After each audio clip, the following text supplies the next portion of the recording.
7.5 minutes to go and 0.8 of a second between first and second. And here is the move from Andy Priaulx, putting it in to get by Bobby Verdenroe. Was there a tiny little touch there? Oh, I don't think there was. I think maybe Bobby went a little bit deep. I think Andy stopped it really well right on the outside of the track, right on the left-hand side, and then just managed to clip the curb as they came through the long right hand of the corner that we're heading through now on the screen, and managed to get the undercut as they headed out of Lavant. But on the screen, it's getting really tight. Look, it was 0.8, it was 1.1 seconds, it's 0.8 of a second. I reckon it's down to half a second now. But as they go down the Lavant, not so straight as we call it, down to Woodcote, the pace is still with the number one. The car that's chasing Ollie Bryant getting right on the tail now with Dumas, Martin. Why is the gap coming down? We heard from Jenson Button that they set up his car with higher tyre pressures than you would in the dry because it was wet, because they wanted the car to be a little bit more compliant. Maybe that has slightly been the issue there with the pale green car. Maybe now the race is coming to the setup of the red and gold car, because Ollie Bryant, although he knows the track intimately, Romain Dumas is not in the habit of giving away 2 or 3/10, a quarter of a second per lap to a rival in fairly equal machinery. So maybe again they just erred on the side of caution with the green car. Maybe they were a little bit more adventurous with the red and gold machine. We won't know. They probably don't know what the other car has got.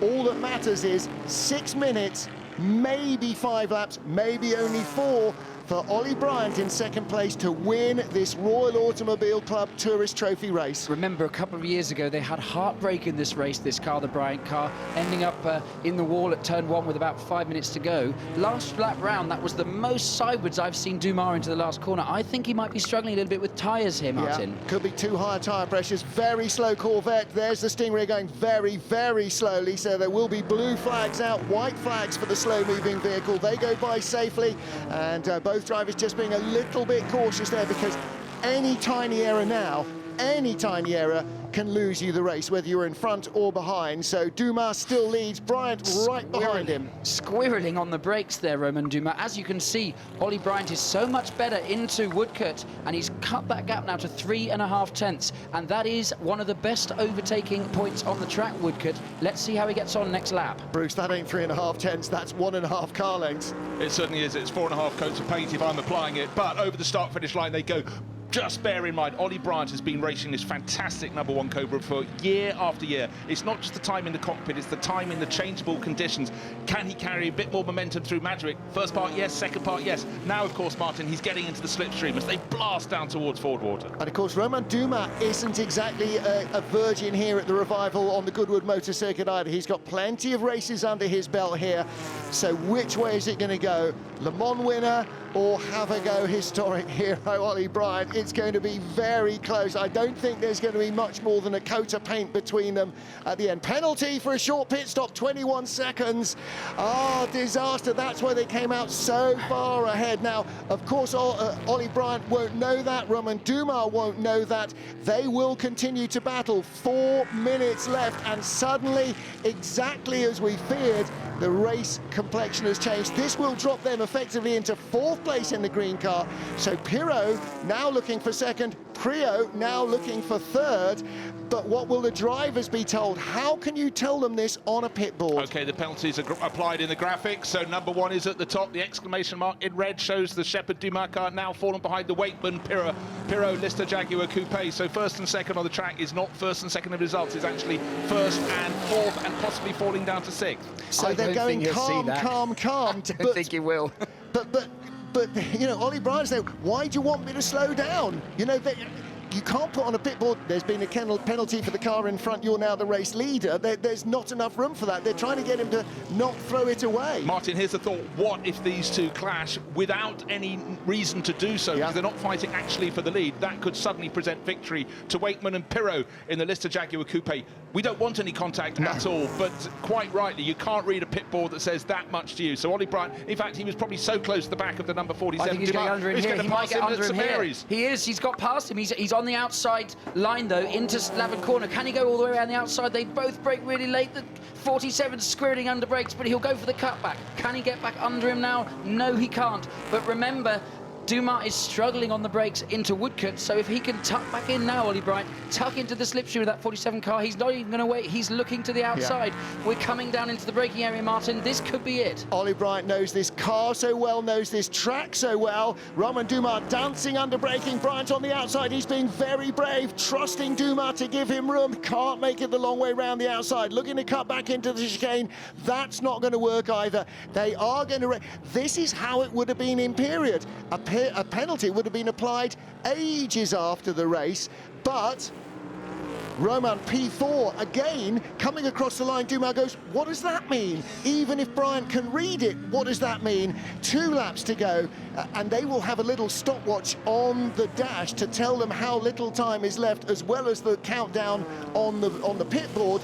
But Bryant is going to have to go for this. He doesn't know that he will win it by doing nothing. Are you looking at your pit board at this point in the race if you're one of the 2 leaders? No. I don't think you are, because the only reason you look is to tell how far the car in front or behind is, or maybe it's time to pit. Right, let's pay attention. Billy, let's pay attention. Here is the pit stop in from the lead. Bear in mind, from the lead, the number 1 AC Cobra had a tiny little lead. The green number 47 Cobra came in as well, and we were perplexed when that was the one that was first back out of the track. We were waiting to see if there's a penalty, and of course that 21-second penalty has now been applied. Look at the graphic, it's put it down into 4th place. Now, in theory, even if they both have the minimum pit stop covered, you can still be slower out of the pit lane by just not doing it all within the minimum time. But these are 2 really experienced teams, and that's unlikely. So, again, there was always that question mark. The stewards have looked at the footage, and 47 has that penalty. So the number 1 Cobra, with a minute on the clock, they will start the final lap. Ollie Bryant is going to attack. He is going to try and win it on the track, because he does not quite understand, I'm sure, yet exactly what is going on. They're not on the radio. The pit board says P1. What does that mean? I'm not P1. I'm trying. I'm doing my... It's almost like when you get a Formula 1 message going, you could try hurrying up, Lewis. Oh, I hadn't thought of that. He is giving it everything on the final lap of the blue ribbon event here on Sunday in the Goodwood Revival. He's got the wheel on the grass heading out there at the first corner. So this, in their mind, is still the lead battle. The 21-second will put 47 that's in front, the moss green car, back to 4th place, but just revel in these AC Cobras, driven in slippery conditions, tail out as they go towards St Mary's. They turn right, they turn left. It is still just such an attractive race. The world's most brilliant GT cars from the early 60s. It is sensational. Yes, you can see why this is the blue ribbon event of the TT, of the Revival, sorry, the TT. Every year it throws up an absolute barnstormer, and this is no exception. 1 lap to go. We're on to the Lavin Straight for the final time. The clock has reached 0. It will be checkered flag this time by.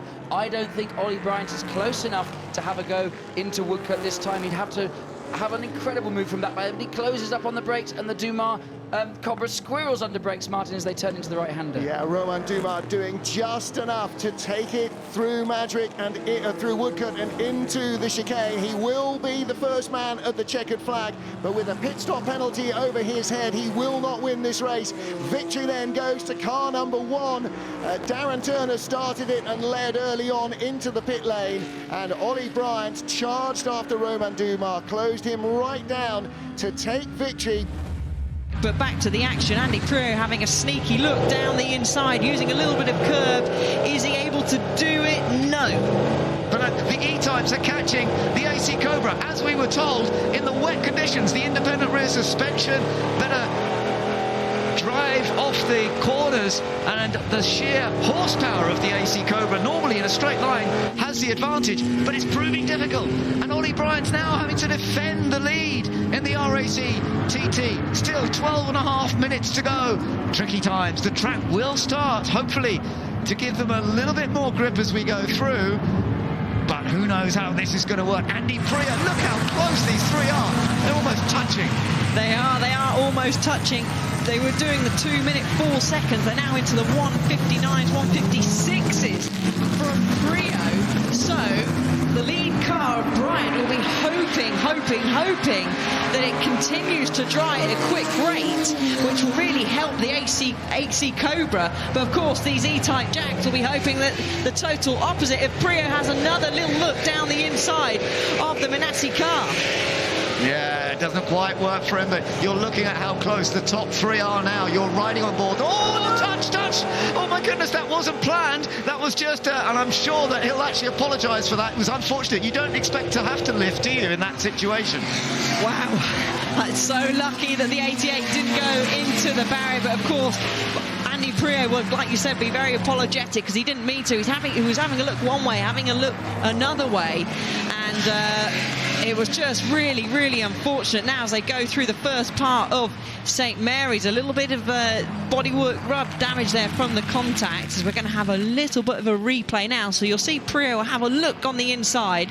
That gap closes, and then just as he tries to switch to go the opposite side, they meet effectively in the middle, and wow, that is lucky. Minassian got a bit sideways, so he actually lost a bit of speed by going sideways, and Andy couldn't really back off in time. Oh, and he's taken the lead.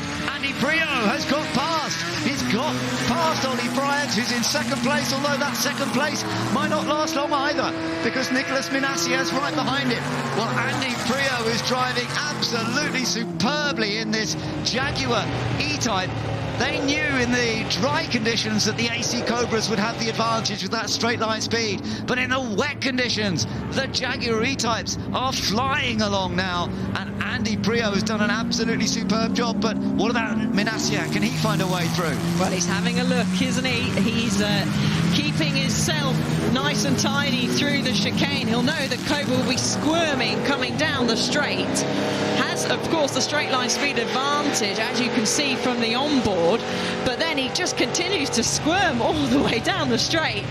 But Minassian isn't going to have a chance to go down the inside there at Madrid's corner at turn 1, but he's got even closer on the exit. And Andy Priaulx coming up to some traffic, but that's not going to bother him. He has really stretched open the gap. 1.5 second lead now. Still did 150 miles an hour down the Lavant straight towards Woodcote corner. 150. Because these things aren't quick enough, are they? They tramp on, don't they? Right. We know this is quick enough, but once they got to Le Mans, that's why they needed things like the Daytona Coupe, because they got to 150 and then stopped. The next 5 miles an hour took another 300 horsepower to achieve. So But that's physics, Martin. You need 8 times the power to go twice as fast. Yeah, apparently so. And 6 times the bravery to try and go around the outside of an E-type that doesn't know you're coming as well. Number 2 car, that's the Hunt and Priaulx car that the Cobra just went around. I think that's Andy Priaulx, possibly just fresh out of the pits. The Harry Canary came past me very slowly. Yeah. I think it was his first lap out of the pits, just warming up. I would guess as well. I think, is that Flash? That is Flash at the wheel.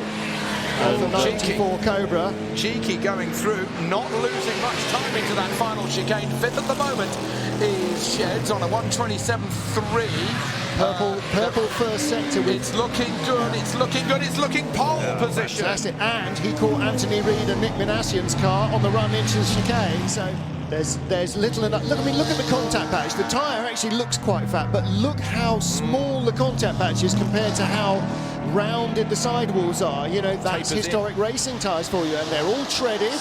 So you halve the contact patch, or a third of it, at minimum, goes away. So it's got a little bit more rubber under it than a Morris Minor, but not an awful lot more rubber under it than a Morris Minor. And then the blocks are moving, they get hot, they wriggle around, and that's why you've got to soar away at the wheel and just get that thing to bite eventually, and then steer it, as I said earlier, on the throttle. And we talked about this all day. That's why cars have to be driven the way they were driven, because it's the only way. They still have minimal grip, lots more power than the tyres can handle. And if you try and get it to stop in a straight line and turn like a modern car, it'll just understeer and won't go anywhere. But it's still got that flexibility to lift the inside front, and the sheer power and torque that he's pushing it out of the corner is just another world. This is just wonderful motorsport. Oh, Martin getting away with it, using the tarmac runoff, but scrapping the lap. As you said a moment ago, Martin, you're braking and turning, and he just doesn't want to do it. You just got to pick the thing up on its toes and make it flow.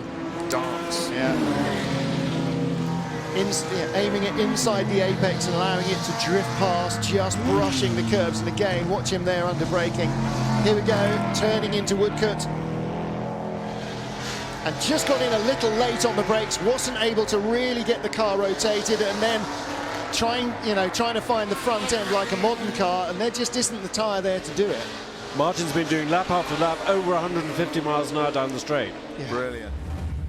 So a very short wheelbase, quite narrow compared to even the Cobra, and it's a bit evil. Martin Stretton got a 37-second lead over the Smith-Bryant Cobra. Will he be able to come in, change drivers, get back up to speed, and hold that 37-second advantage?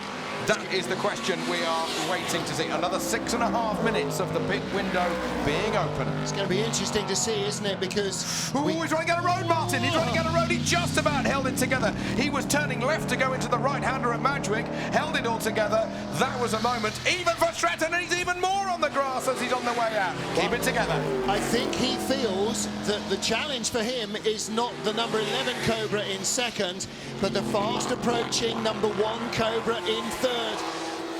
Olivier Hart is only 1 second behind Ollie Bryant. Last time round, Martin Stretton, before he started using the grass, did a 1 minute 26.8. Last time round, Hart, who now has moved up into second, did a 1 minute 25.5, 1.3 seconds quicker. So every lap that Martin Stretton stays out now, he's losing 1.3 seconds of that lead to Olivier Hart.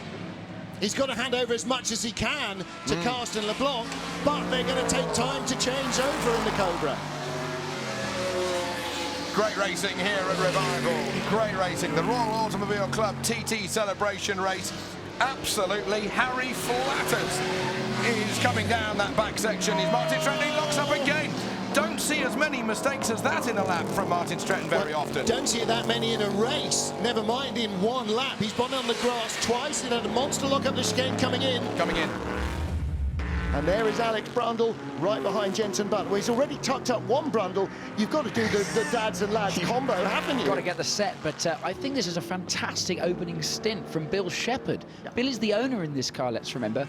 He hands over to one Mr. Romain Dumas Le Mans winner. So it's to stay 4 seconds off the lead with the owner driver in the car, that's a fantastic first stint. It puts him in a great position for later in the race, Bruce. Well, he knows his car forwards, backwards and sideways, but even so, he's got the confidence, he's got the experience. But what's happening? The clouds are starting to break up, the sky is brightening, the track is drying. Expect the Cobras to start coming forward. So for Alex Brundle in the Cut 7 Jaguar holding third place, this could become harder and harder. What's making it harder still? He's got Jenson, but still the slight dings in the back of that blue AC Cobra. But now, riding out of the exit of the second part of Madgwick, he's got so much more grunt. He's been shown one line, it's the outside line. It's got a Porsche 904 Carrera in the way. And look, a little bit of caution from Alex Brundle. That could cost him. Right, the momentum of the AC Cobra, number 21, around the outside. Hold your breath, ladies and gentlemen. Here comes St Mary's. I think it would be tough around the outside of an E-type in a Cobra around St Mary's. He's wisely backed out of that one. But what fantastic onboard footage this is. And I should just point out, he did the fastest lap of the race again last time round, a 1:28.7,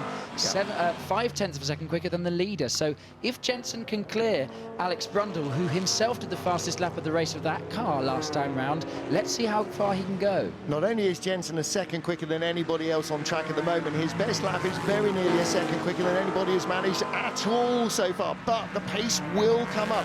There's still plenty of meat on the tyres. He goes the long way around Alex Brundle, and that again, this is how a man like this becomes a world champion. He knows where the opportunities are, and he just is not afraid to take them with both hands. Think back to Jenson's greatest wins in Formula Ones, and we're not talking about the ones where he had with Brawn. That was a fantastic season in 2009, when the track had changeable weather conditions. Think Montreal, think Hungaroring, and it was brilliant. Out of the chicane. Look at this though, battle for the lead is still as close as ever. It was only 2/10 as they went over the line. It still looks like that to me at the moment. That slightly different style. You get a front wheel on the Cobra, always lifting a bit more than the E-type. The E-type doesn't lift the front wheels quite the same level as the Cobra does, but he's really got a good run here, Cottingham. But not quite. Once they get to an area where they're on the brakes, that's where Alex Buncombe has the advantage once again with the E-type. Goes in quite deep, but that's okay. You often go in a little deeper into the first part of that corner, cut back into the apex, and that's been done very stylishly. Now through the chicane. Neither of them giving up. No, these are proper racers. The emphasis being on people who race and race hard. And don't offer the inside. If you want to come past me in your AC Cobra, James Cossingham, I only letting you have the outside. You've got more grunt, I've got more handling, and the car's set up very differently indeed. But they will respect each other, and they won't want to put these cars at risk. But look, the eyes of Alex Bunker are so large, he looks in his mirror, and now alongside him comes the AC Cobra. Oh, he's grabbing the lead, and at a good section of the track for him to do that, because there may be a chance to stay out in front, but the E-type's coming back. Alex Buncombe looking for a chance to get back past through St Mary's, through the right into the left. There's a dab on the brake before they go into the left. Off camber on the exit, don't run too wide. Beautifully done. Now they've got to get onto the brakes again and get a really good exit out of this right-hander to take them onto the straight. You can see how actually Cottingham did that. He went in quite slow to get on the power as early as possible. Exactly so. The AC Cobra not as good under braking as the Jaguar, but the Jaguar wasn't given the option of where to place the car. So for Alex Buncombe, very frustrating indeed, but very, very clever driving there from James Cossingham. The grunt of the AC Cobra, even though it's one of the smaller engines of the AC Cobra range, enough to punch him clear going down to Woodcote, but he's the one who has to hang on as they turn past the Daffodils. No time to admire those at the moment, but again sideways on the exit of Woodcote and then snaking through the chicane. James Cossingham taking the lead for the first time in this race and trying to punch clear, but you know what, Alex Buncombe is far from finished. Yeah, no, Alex is not over yet. Very experienced GT racer and loves the classic racing as well. He's raced a lot here at Goodwood over the years. So, of course, has James. They both have tremendous experience around this track. James is son of David Cottingham, who runs DK Engineering. They prepare a lot of the cars that are here this weekend. Great engineering knowledge. They know how to get the best out of their cars. But these two drivers are really going to push it all the way to the checkered flag. Just under 3 minutes to go. Yeah, he's got to get this last part of the lap done. He's still sliding the car, working those tyres very hard. But as you say, that gap that he's got over Alex Buncombe is looking pretty comfortable now. It does look as though this Moss Trophy is going the way of the AC Cobra as opposed to the Jaguar E-type. A fight between the two types of car. And, of course, the AC Cobra coming up to some traffic, so he's flashing his lights. He does not want to get caught here because it could make a last-minute change if he gets slowed down too much. Coming up to the Lotus and the Chevy, it is slowing him down, and it could give a chance to Buncombe, but he's got a decent exit out of the chicane. The Lotus getting out of his way, and fair enough, the checkered flag is out, and he takes victory.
They swing through the right-hander. Well, whether or not they make up all the track time and the positions to be able to get up to win this race in that position they were in before the safety car, they're certainly going to have a nice race amongst themselves either way. Absolutely. And we've got 27.5 minutes left on the clock. There is the battle with, well, and this is ultimately going to be for the lead of the race, isn't it? So it's Oliver Bryant, who is at the wheel of the #1 AC Cobra, and he is only just in front of Romain Dumas there behind in the 47 AC Cobra. So this is now effectively the battle for the lead of the race once Nigel Greenstall comes into the pits. So we're on board here with Romain Dumas, the Frenchman, coming down towards the chicane. At the moment, they are queued up behind the 7 car of Marino Franchitti, who's now going to pull out of the way, but he's got the pace to be there or thereabouts with them. You can see the differences. Look at that, 4 wide coming down into Madgwick there. That was a bit tight. Something I thought I'd never hear this weekend at Goodwood, 4 wide. Yeah, exactly. And Dumas has got through then. So Dumas now ahead of the #1 Cobra of Ollie Bryant, but for how much longer? The two right together. We were just on board briefly as well with the Andre Lotterer Cobra as well. So that car that started by Chris Wilson and then dropped back in the order is right in the fight. So it's basically these 3 cars for the lead of the race. Bryant, and this was the move as Romain Dumas got alongside. Whoa, goodness me! And they are dancing, aren't they? In a straight line, you can see they're trying to get the full power, and they are just dancing all the way along the straight. And look at this 4 wide. Look to the... Oh, in NASCAR, that's what we call the pucker factor right there, because I guarantee you he had to hold his breath for a split second right there. That could have gotten really, really treacherous. Oh, yeah. Wow. So that means Romain Dumas is essentially leading this race. Second place is Andre Lotterer now. So Lotterer has got past Bryant. I think we're on board with Lotterer as he comes into the right-hander at Woodcote and then comes through the chicane. Still, it looks as though Nigel Greenstall has stayed out for another lap. We're on board with Andre Lotterer, chasing down Romain Dumas for the race lead. Greenstall pits then, so this is now the race lead as they come across the line towards Madgwick. Romain Dumas leading in the green 47, then it's the silver #2 of German Andre Lotterer chasing him down. And you can see right there the straightaway speed on Dumas. I mean, that car obviously gets down the straightaway very strong. I was going to ask you, Nick, as we ride on board here with Lotterer, I noticed this car has a soft top on it, so obviously a lightweight car, low center of gravity. Is that really helping them a lot in the corners here at this track? You would certainly hope so, yeah, but it's, you know, as I said before, the amount of the cars moving around on the tyre, they're big fat tyres, aren't they? So they're moving around all the time, so it doesn't really matter what they got, they're always going to move. And we got into some fun conversations with Martin before you came to join us, talking about the slip factor on these tires and how they love to be drifting, you know, and carrying that momentum through these corners. That's one of the hardest things. I think for a lot of these guys, they jump in the car in qualifying and see what it's all about, and you do drive them on the sidewall of the tyre. They move around under braking. You can see his hands now, even under braking it's moving. Yeah, it's just entertaining. How much different would you say these tires that these drivers are on here today at Goodwood would have compared to, say, maybe some of the racing tires back in the 50s? Yeah, they've got to have come a fair bit. Yeah, the tyre technology, the structure, you know, is a lot better, isn't it? And look how much Lotterer has closed in. For one lap, Dumas goes 0.6 quicker. Then the next lap, Lotterer goes half a second quicker. And now this man, Dumas, in the lead, is coming under some pressure from Andre Lotterer. And Nick, I think you called it. I mean, you could see his hands working under the braking. It looks like the car's pretty good everywhere else. Oh, and his mirror, he had to adjust his mirror. That's never a good sign for a driver when you need to look in your mirror. This is on, isn't it? This is going to be really good. On board with Andre Lotterer, carries so much speed into Madgwick compared to Dumas. Yeah, and it's so important to get a good exit out of there, all the way down into Fordwater. Yeah, this is getting closer and closer. And you can see as the tires start to maybe fall off a little bit for Dumas, we might see a pass for the lead here. Oh, Dumas closes the door. Lotterer looks to the outside, which will then become the inside for St. Mary's, but he's not close enough to pull that one off. He just suddenly, over the last lap or something, has got all of the speed on Dumas. The outside line now up towards Lavant at the top of the circuit, named after the little village that's just behind those grandstands. It's gone in early, it's gone in early. This is yours, here we go. This is it, this is almost on. Dumas giving him nothing, giving him nothing. But you can see now that the grip level is starting to go away on Dumas' car. He doesn't have the straight line speed because it's not accelerating as good. He doesn't have that advantage as much as he did. Here we come into the braking zone. Lotterer just needs to sit, hold tight, and just watch it all open up. This is going to be very, very good. Leaning on the rear of the car as they come through the double apex at Woodcote. We're on board with Dumas then, wrestling it. Brilliant. Fun to watch. Brilliant. This might be the hardest work Dumas had to put in a long, long time. Hey, he's got a gap again, look. Yeah, it really ebbs and flows. Oh, easy. Boy, the back end really stepped out right there. The constant corrections are unbelievable. Here comes Lotterer then again. There he is in the black and white helmet.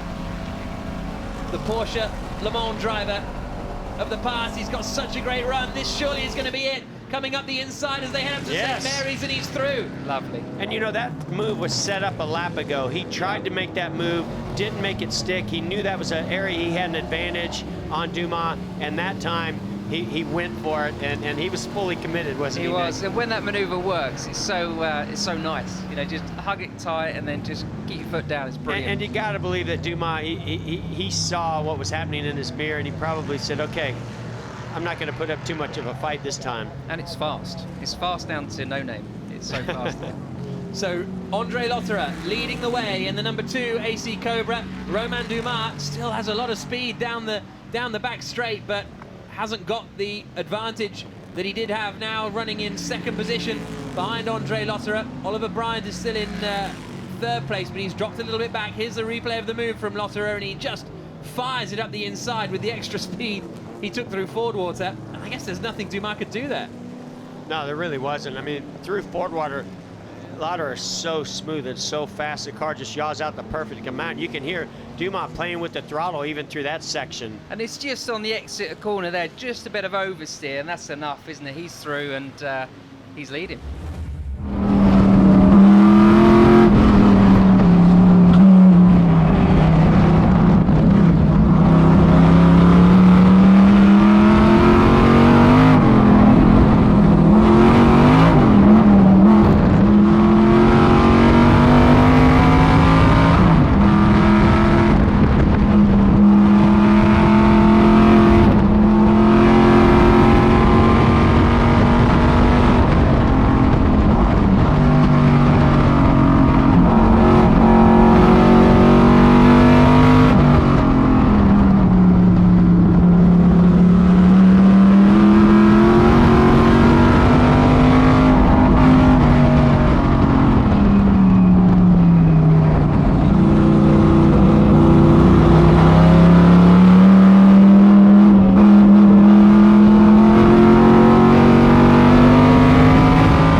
So battle going on for 8th place now as well. Bobby Verdon Rowe at the back of that little group there as well.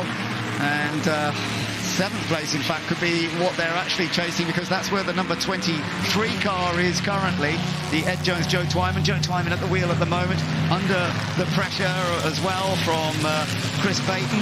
But there's Bobby Verdon Rowe after that terrible start, really trying to move up further in the top 10. Oh, and he runs a little bit wide on the grass, but those snake eyes have come alight, haven't they, Ben? And that usually means he means business. You mean business. You often see that in touring cars, don't you? That flash of the lights. But I love that Verdon Rowe's decided, you know what, it's a cool livery already, is he? Oh, just in front.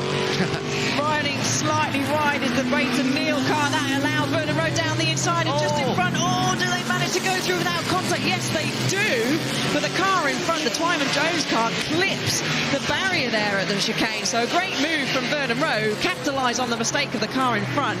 But I don't think the number 23 will have damage. That was a soft clip of the car. Oh, and that's Richard Mines, who has gone off and getting back on again, the number 22 Jaguar E-type. So that's the car he's sharing with Rob Huff, and that's lost him a little bit more time. So that's going to be a tough one for them, even though the car started on the front row of this race. So let's have another little look at the... that was a little bit of an error from... Actually, it's Chris Payton who's in that number 8 car. So Chris Payton, who... Oh, yeah, and then there was the contact you mentioned, and they're side by side. So that's the second time on the other side now that Bobby's gone through at the chicane. Yeah, super aggressive stuff. And here was that slight mistake from the Mines Huff car running wide. We've still got some other good battles going on as well. There's the Cobra coming under a bit of pressure from 2 of the GT40. So the Cobra is one of the few cars in this that is a front-engine machine. Ooh, that was a bit tight, wasn't it? As the number 8 car, Olivier Gallant, trying to find some space to get past, has a bit of a wobble. Yeah, so I don't think he just saw him there on the right-hand side, and there is a bit of oil down as well. So we saw that at the start with the number 2 car, but a nice little battle going on here. Number 11 making his car as wide as possible. So this is for 5th position, and it is very close at this stage. Bill Shepherd just holding on with the Cobra ahead of 2 GT40s, which is pretty impressive. Olivier Gallant in the number 8, and then in the number 6 car we've got Maxwell in, who will be sharing his car with Marino Franchitti. So the 2 Franchitti brothers will be out in a little while. Bill Shepherd really fighting the Cobra. Oh, that was a bit of a slide there, but has been held together by Max, who's got it all together. So they're all chasing after that Lotus as well. This is really a fight, not just for 5th, but for 4th position in theory. Up front, still a good lead for Miles Griffiths in his GT40. He's got an advantage of 2.3 seconds. Last lap, he was about 7/10 faster than Andrew Piccoli. Andrew doing a great job in that Chevron. It's so good to see it running after it had a problem earlier on, and they had to get a fire extinguisher on it, and I didn't think we were going to see it back out on track. But thankfully, it is out there racing well. Ooh, but again, it's close. Yes, is he going to get the front slide wide? Is that going to allow Max to just edge up the inside? It's going to be a drag race down. Heavy braking zone. The car's moving around all over the place. But it's so nice to see different types of manufacturers battling and battling so closely as well.